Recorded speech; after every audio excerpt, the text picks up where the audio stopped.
Welcome to another lecture of Introduction to Cultural Anthropology. In this lecture is going to be a little bit longer, and we're going to be talking about reciprocity, economy, and gift giving based on the two readings by Mauss and Bronislaw Malinowski. So first I want you to think about a few questions, and we're going to go back to this at the end. What are your favorite gifts to receive? Who gives you these favorite gifts? Why are these your favorites? What is the relationship between the cost of the gift, and that means the monetary cost, the financial cost, and the value of the gift, the value it has for you, right? So the emotional value and the economic value, right? Do they always match? And what is the difference between giving money, gift cards, and other gifts? For example, when is it appropriate to give money or gift cards or something like this, right? When does this matter? Who can give you that, and when would you feel that that's a little bit weird, right? A little bit strange? When do you usually receive gifts? So first of all, you think about these questions. This is gonna frame the discussion. But first of all, think about what this represents, right? So when we think about gifts, perhaps we think about the economy in some ways, but in reality, we think this is something that's outside, that's social, right? That has to do with our social lives, right? But in anthropology, because of the holistic approach that anthropology has to culture and to social life and life in general, right? We want to think about the economy as something that's bigger than just money and finances and buying and selling stuff, right? It has to do with the relationships that get formed, that get created when we're exchanging labor and resources, right? So it's not only about money, but about resources and labor. So, and even when we think about just monetary transactions, right? Buying and selling stuff, and this is also structured by culture in a lot of ways, right? First of all, money it's 100% cultural, right? The way in which we exchange money or we buy stuff it's completely cultural, and the way in which we make those transactions it also has symbolic meaning, right? So you can go to your favorite coffee shop and pay your coffee, which is, I don't know, $3.50 or whatever. But if there's a barista that you know and that you like, or maybe like someone you like want to make a good impression on, maybe you'll give a little bit of a tip, right? So maybe there'll be a little bit extra to sort of show that I don't know, that generosity or interest. So before we start talking about more about gift giving in sort of this context, I want to think about two systems that are still happening right now, right? The potlatch in the Pacific Northwest and the fiesta system in different parts of Mexico.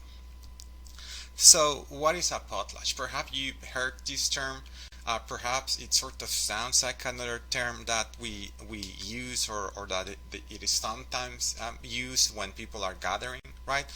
But potlatches were and are celebrations that are celebrated throughout the U.S. and Canada, and the reason I say were is because they were banned for a long time in Canada, especially, and in the U.S. they were not seen as something that was positive, and we'll talk more about this in a little bit. But these potlatches involve different communities and families coming together to exchange food, to distribute other items that were a necessity. And in a lot of ways, this is something that we continue to do, right? So it's not that we're not exchanging money, rather we're exchanging goods, we're exchanging labor, we're exchanging products without necessarily thinking about how the other person is gonna pay us, right? And these terms have sort of survived, right? Because some people argue that the term potluck that we tend to use sometimes in some circles, right, to talk about gatherings where everyone has to bring a dish derived from potlatch, right? And when we think about just, for example, going to a party or going to a dinner party or going somewhere, right? How many times when you're invited somewhere you are sort of not directly asked, you're not requested, it's not something that's legally binding, right? But you are supposed to bring something to that party, to that gathering. So even though it's not written as a law, we understand that there has to be this exchange, right? That takes place in the form of, again, reciprocity or sort of in a way to thank someone for their labor. Something similar happens in the fiesta system in Mexico, and here is where we can see a little bit of what Mauss is saying outside of the potlatch context, right? Because Mauss talks a lot about the potlatch context, right?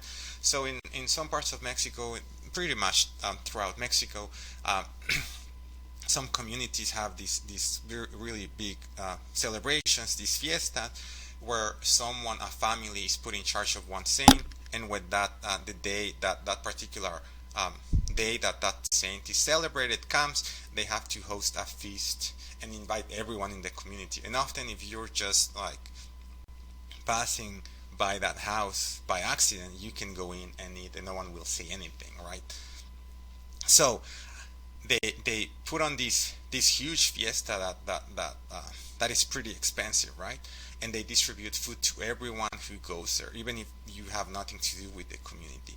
But the hosting family is often helped out by other families who give resources or labor for the feast, right? And in a lot of cases, in some places, the what other families give to your family, if your family is hosting the fiesta, right? You write it in a book, and then you're sort of expected that when they have their fiesta, you have to give them the equivalent or something better, right?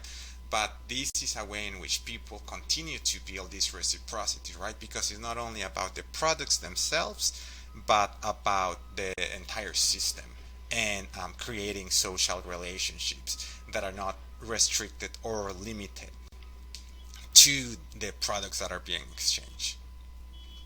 So when we think about the potlatches and the fiestas, right, we want to think about this as an exchange that helps people reaffirm their relationships beyond the monetary aspect of these exchanges, right? So there's no legal framework, like I said, but it works as a form of contract. It's this thing that sociologist Emil Durkheim call mechanic solidarity, because there's no organic solidarity. And what mechanic solidarity is, that it means that in a lot of these contexts, all of the families are producing the same things, right? So you don't necessarily need their products. You don't need what they are producing, because you're also producing the same thing. So in our society, right, you could say, well, I exchange my labor as a professor for the labor of someone who's growing crops, right? But that's complicated, because we're in very different positions in regards to the system.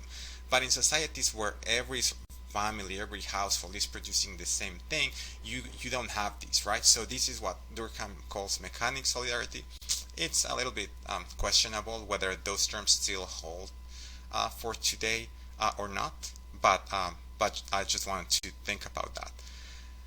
These exchanges of gifts, and this is not something unlike the way in which we exchange gifts, right, creates some form of debt. And what does this mean? That when you give someone something, if they want to protect that social relationship, they should be able to give you something similar back, something that has the same effect back. Because if they don't, then that's sort of breaking that particular contract, that particular social contract. And this is what I want you to think for this lecture, right? So even without any legal regulation, right, there's nothing that says that when someone gives you a gift, a Christmas present, for example, that you have to give them that Christmas present, or if you don't, then it's illegal, right? It's like a criminal act. It's not. But gifts are highly regulated, because the same situation, if someone gives you a Christmas present, and you don't give them anything, that creates some awkwardness, right? Or maybe it establishes a point that you don't like that person. Um, but still, right, there's some weirdness about it. So when we think about Mauss and the way in which he's talking about gift theory, what are gifts? Mauss wants to say that gifts are really the original credit, right? So when you are given gifts, at least in some contexts, in some societies, you are also paving the way for gifts to come to you at a later point in time, right? In the future, not immediately, but in the future.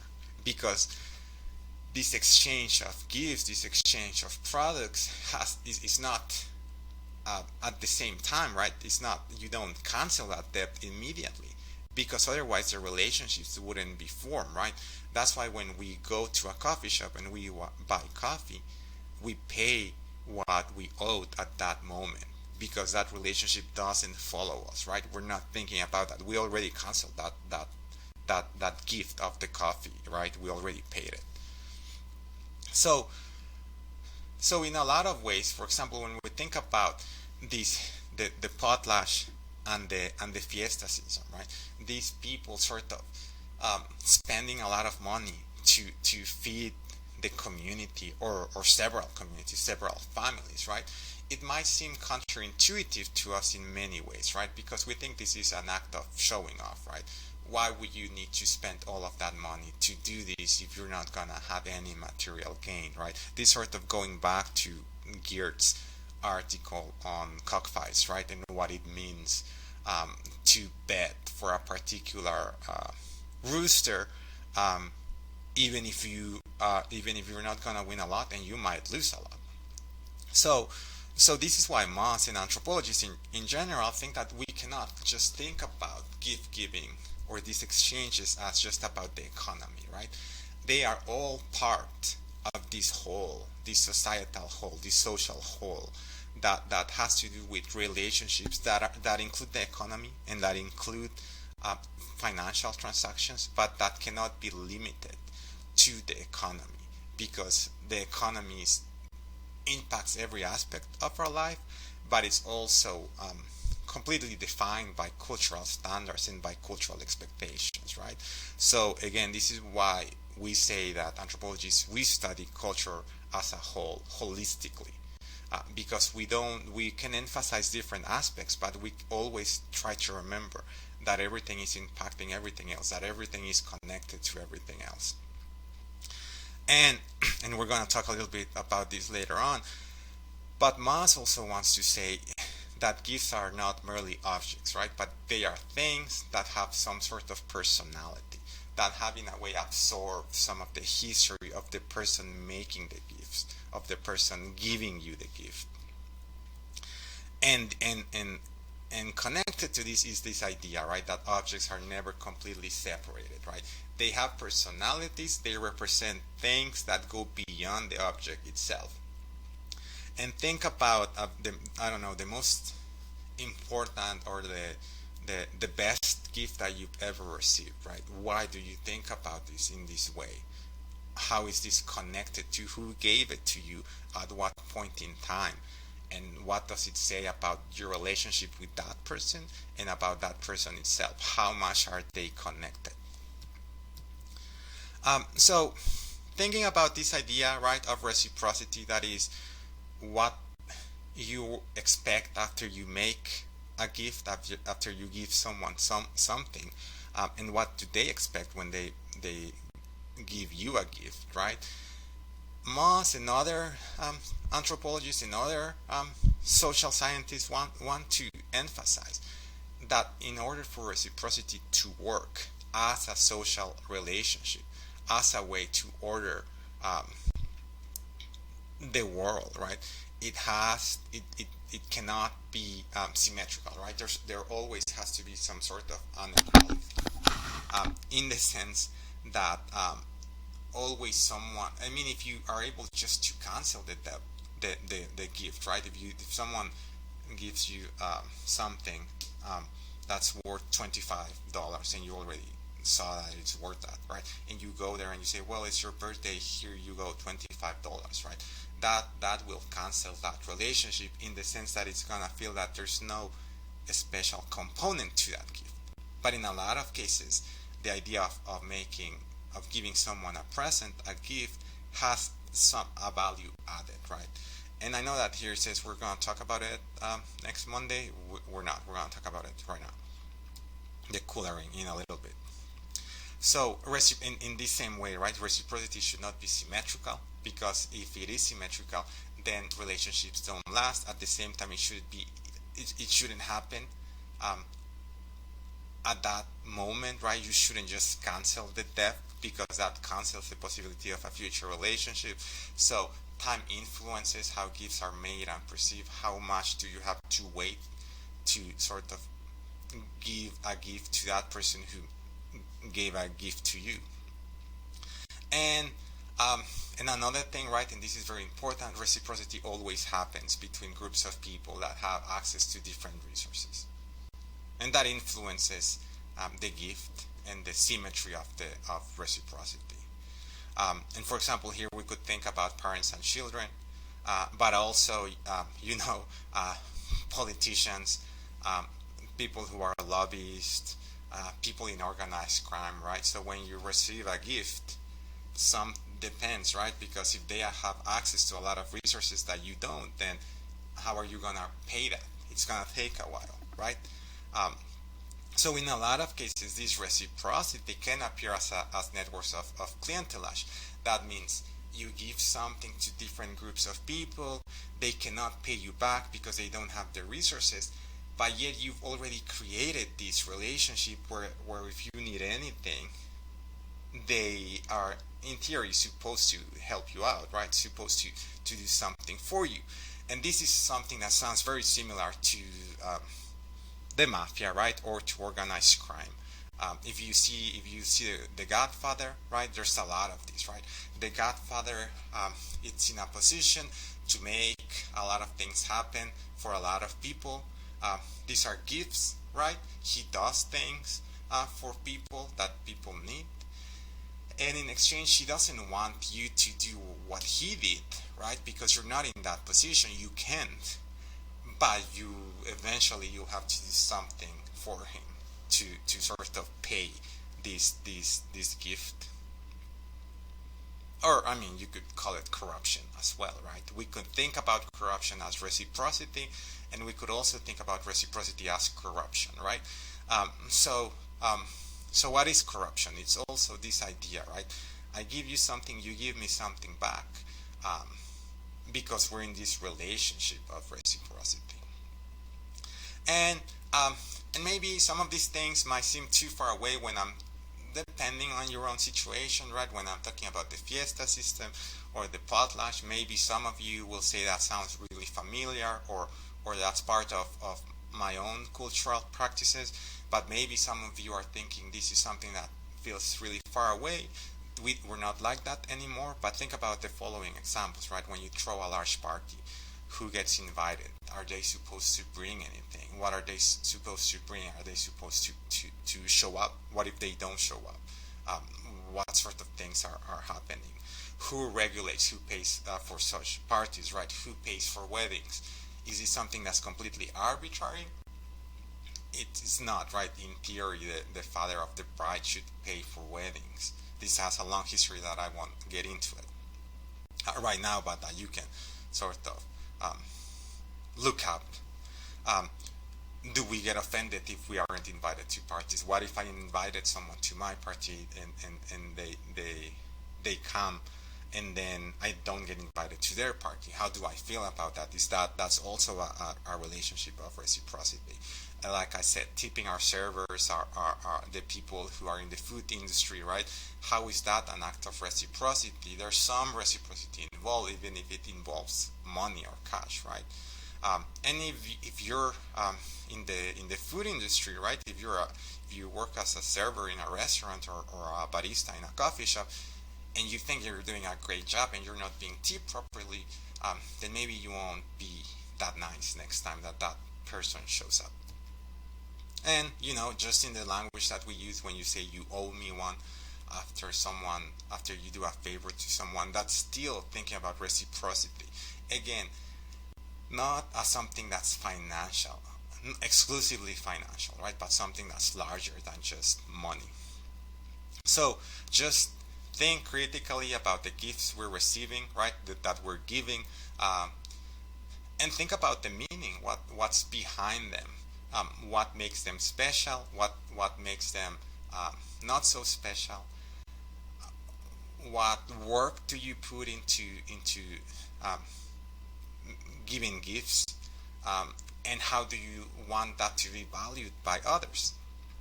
So, thinking about reciprocity, I want to talk about the collaring, which is this exchange of bracelets and necklaces that travel in specific directions. And here you can see a little map with the Mwali and the South Lava and how they are in theory moving, right? And for anthropologists at the beginning, right, this seemed like this weird trade of useless objects, and they wonder what's the logic, what's the rationale behind this exchange? Does it make any sense? Is this one, I mean, from a very Eurocentric, ethnocentric, and I would say racist perspective, they would say, is this another thing that people are doing that makes no sense from our um, own European um, uh, mindset? But what they found out, right, is that exchanging these subjects is not out of necessity, because some of these necklaces, some of these bracelets, you cannot wear them. They don't have any value in terms of selling them. I mean, they would if you sell them like in the black market or to museums or stuff. But as you exchange them, you're not only exchanging the object, right? But rather you're exchanging your relationship with a person. You're establishing a connection with a particular family by creating these exchanges. And it's a really complex activity, but it's not regulated, right? There's not a manual that you can look and that you can say, well, I have to exchange this for that.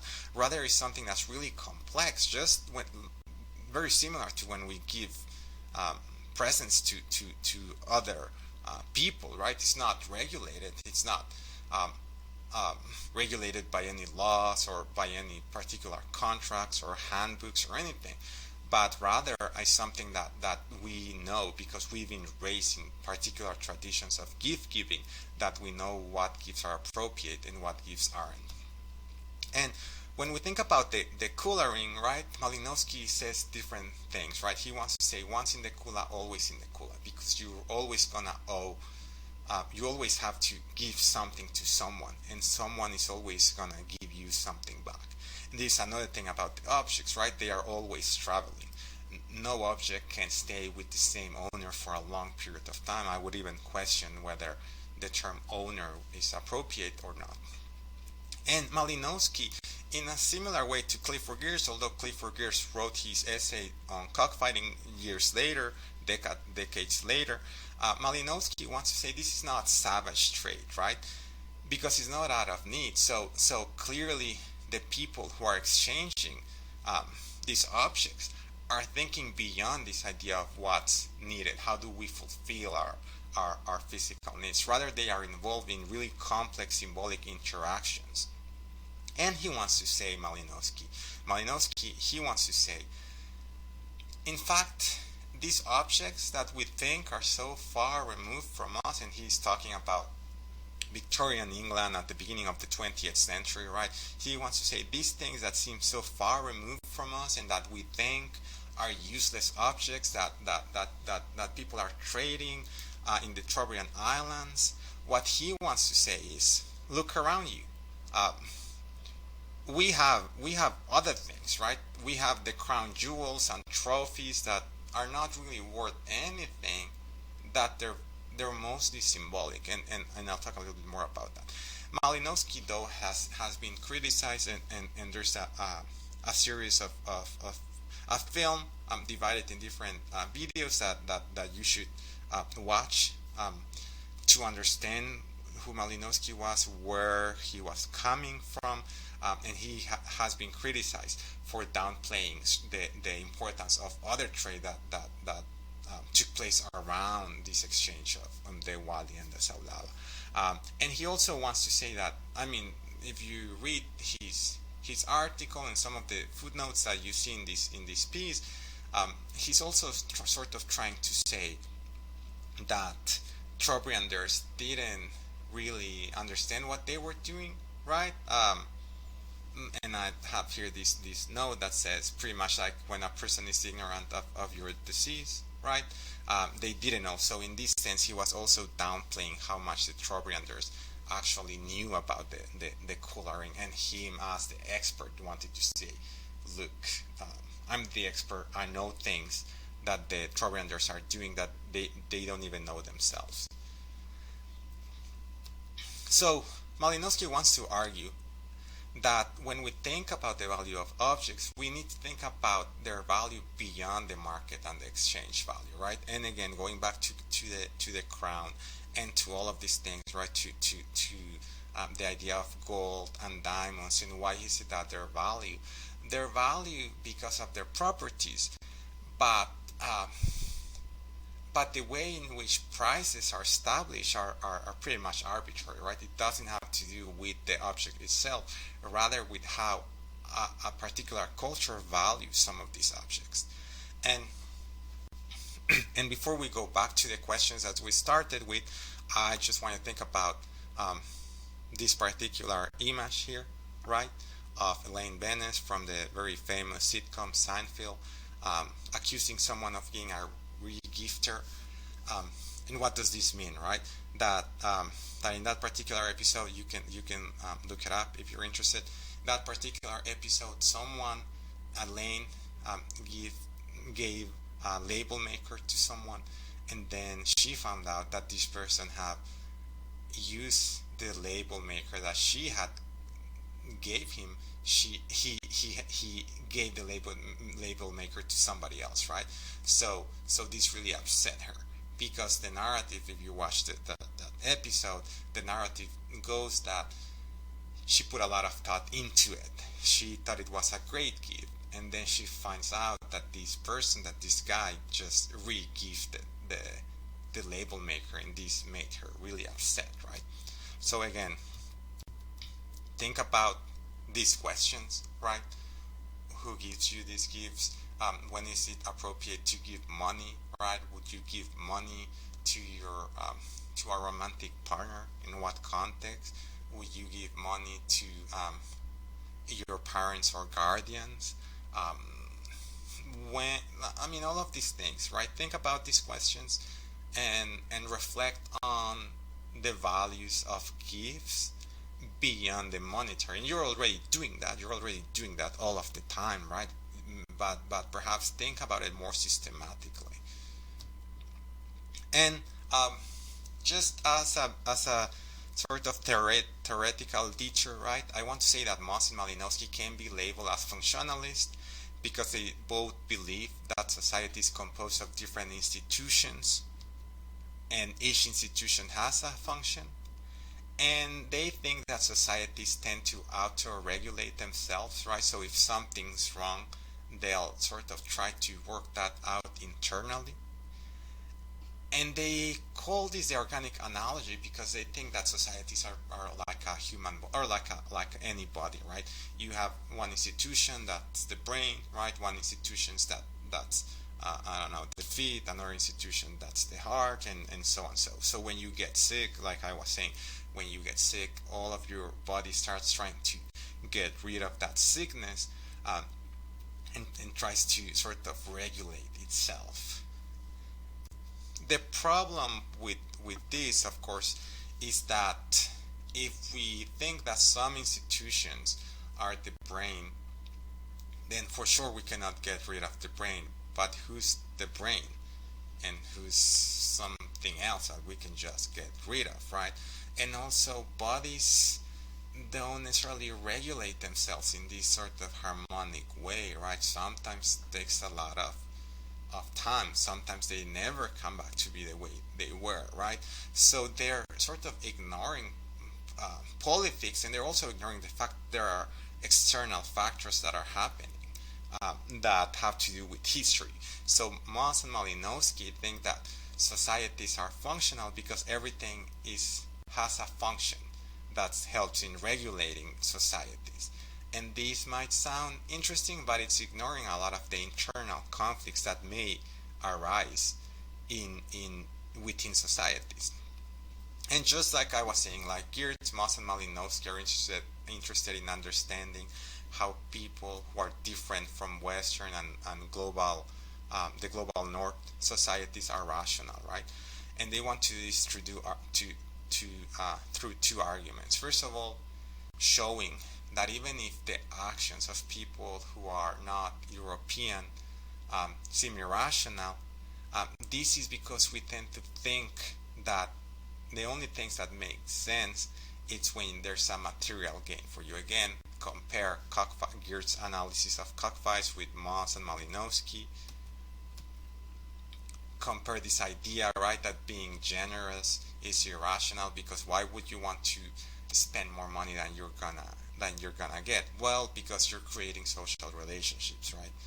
And they also want to say Europeans and people in the global north and in the Western world, right? We do irrational things all of the time. All of the time, we're wasting money on things that we don't need all of the time, but we justify it through a cultural lens as well, right? So if we have trophies, we display them. They don't necessarily give us any material gain, right? But they sort of talk about us. They have part. They are sort of invested with our own personality. And this is, I mean, this is because there are actions that might not be materially beneficial, but that they might be rational through other standards. So for next lecture, we're gonna keep talking about some of these ideas. We're gonna talk about shopping in London, and read the piece by Daniel Miller. Thank you.